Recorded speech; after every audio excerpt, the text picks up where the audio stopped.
The legislative fix that has recently gained the most traction comes from Representative David Maturen, a Republican from Michigan's 63rd District near Kalamazoo. Maturen is a veteran of the appraising business, and his bill requires the tax tribunal to determine the value of commercial property by using appropriate comparisons with similar property. He feels this will help close the dark store loophole created in 2010.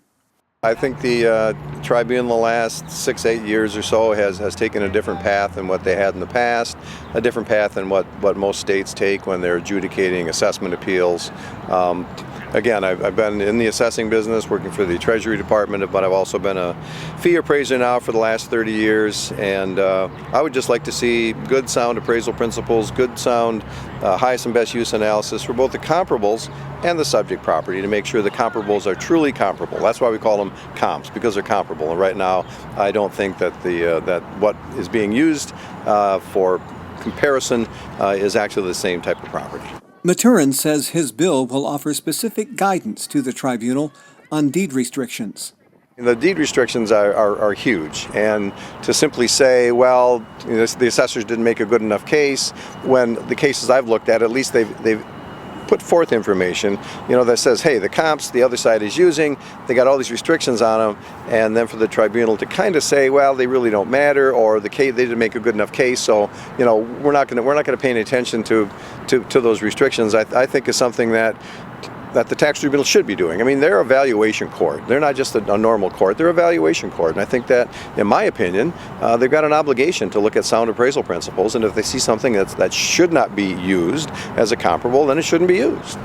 Maturen is the co-chair of the House Tax Policy Committee and highlighted the issue of deed restrictions during a tax policy hearing. From this potential comparable has deed restrictions. Property will not be used for grocery store or supermarket, wholesale club, discount department store, pharmacy, any business whose principal residents are from the sale of alcoholic beverages, and then go further on to define, but not limited to, sale of dry refrigerated frozen groceries, meat, seafood, poultry, produce, delicatessen, bakery products, refrigerated frozen dairy products, grocery products. Well, I'm getting to that. Well, there's a little bit left.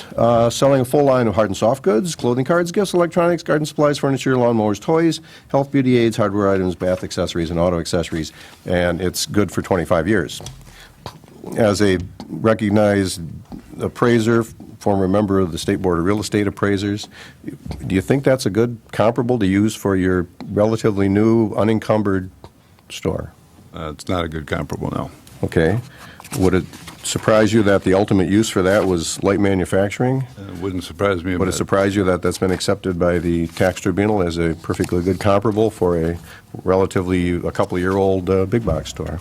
As I started my talk here, I think the current problem comes from bad comps, bad rulings, and the MTT stuck on a certain mentality.